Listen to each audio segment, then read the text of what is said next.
काय सांगाल दादा, तुम्हाला परत जनतेनं सरपंचपदी निवडून दिलेलं आहे, तुमच्यावर अविश्वास ठराव दाखल करण्यात आला होता, काल मतदान झालं आणि भरघोस मताने परत तुम्हाला जनतेनं सरपंच या पदावरती बसवलेलं आहे. मी माझ्या संपूर्ण ग्रामस्थांचे मनापासून आभार मानतो आणि मी त्यांचा ऋणी आहे की त्यांनी मला पुन्हा त्यांची सेवा करण्याची संधी दिली, ह्या गावाचा विकास करण्याची संधी दिली.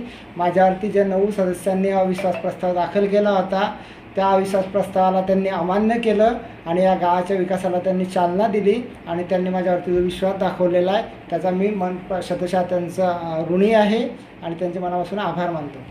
काल जे मतदान झालेलं आहे, कशी मतदानाची प्रक्रिया कशी काल पार पडली, काय नेमकं काय काय घडलं काल? जिल्हाधिकाऱ्यांनी जेव्हा माझ्यावरती अविश्वास प्रस्ताव पारित करण्यात आला ग्रामपंचायतीला 9 सदस्यांच्या विरोधात, म्हणजे 9 सदस्यांनी, तेव्हा त्याच्यानंतर जिल्हाधिकाऱ्यांनी विशेष ग्रामसभेच्या आयोजनाचे आदेश काढले आणि त्याच्यासाठी गटविकास अधिकाऱ्यांना निवडणूक अधिकारी म्हणून नियुक्त केलं आणि त्यांच्या अधिपत्याखाली मराठी शाळेमध्ये ग्रामसभा घेऊन त्याच्यानंतर निवडणूक प्रक्रिया पार पडली गेली. बॅलेट पेपरवरती मतदान झालं आणि मोठ्या संख्येने ग्रामस्थांनी त्या निवडणुकीमध्ये सहभाग घेतला.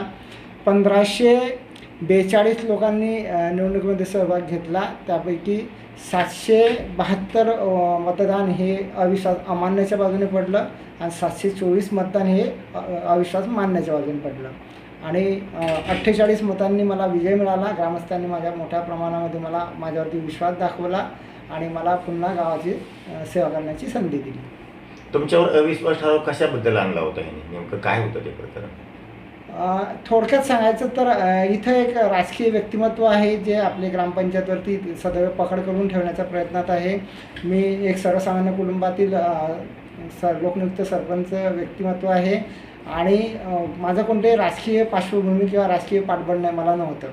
मी अपक्ष म्हणून निवडून आलेलो होतो आणि ह्या गावात ज्या पद्धतीने राजकारणाचे षडयंत्र रचले जातात, तर एक जिल्हा परिषद सदस्य आहेत, ते कंटिन्यू ह्या ग्रामपंचायतीवर आपली पकड ठेवण्याचा प्रयत्न करतात आणि माझा प्रत्येक विषय हा मासिक मिटिंगला अजेंडावरती घेऊन सदस्यांना सोबत घेऊन काम करण्याचा असतो, ग्रामस्थांना विश्वासात घेऊन काम करण्याचा असतो.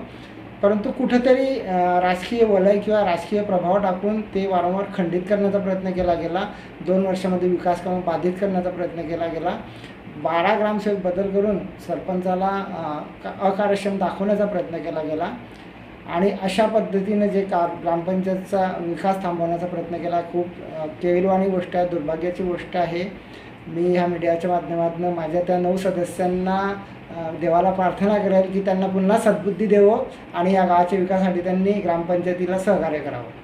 परत तुम्हाला वाटतं का की परत तुमच्यावरती असंच अजून केलं जाईल?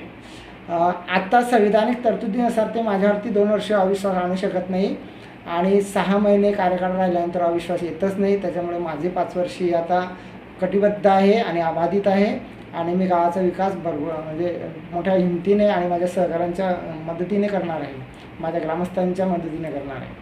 आता जे विकास खुंटलेला होता, आता या विकासाची कशी चालना मिळणार आहे तुम्हाला? आता विकास पहिल्यांदा कुठल्या विकास कामाला प्राधान्य तुम्ही देणार आहे? आमचे ड्रेनेज सिस्टीमचे कामं प्रलंबित आहे, स्वच्छतेचे कामं प्रलंबित आहे, सर्वच कामं प्रलंबित आहे आमचे.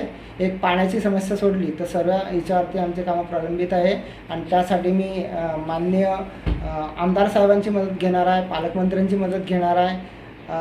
जे राजकीय लोक आहेत त्यांच्याशी मी संपर्क साधणार आहे आणि माझ्या गावातील जे जुने राजकीय लोक आहेत की ज्यांचं मला मार्गदर्शन लाभेल, मी त्यांचंही मार्गदर्शन घेणार आहे, माझ्या ग्रामस्थांचंही मार्गदर्शन घेणार आहे आणि ग्रामविकासासाठी मोठ्या गतीने चालना देणार आहे. आपल्या गावाला आदर्श ग्राम पुरस्कार पण मिळालेला होता, त्याच्यानंतर गावचा विकास खुंटलेला होता, कसं पाहता याकडे तुम्ही? सर, खूप वाईट वाटतं ह्या गोष्टीचं, दुर्भाग्य वाटतं. जेव्हा मी सरपंच म्हणून जेव्हा ऑफिशियल कार्यालयात जातो, जळगावला जातो, भुसावळला जातो, तर मला पहिला प्रश्न विचारला जातो की दादा, जिल्ह्यात तुमचं एक असं एकमेव गाव होतं की आदर्श वाटलं की फुलगाव हे नाव समोर यायचं, तर 2 वर्षात जे चाललं आहे खूप चुकीचं होतं आहे. सर्व अधिकाऱ्यांना त्या गोष्टीचं आश्चर्य वाटतं आहे की आदर्श गाव आता अधोगतीकडे का चाललं आहे.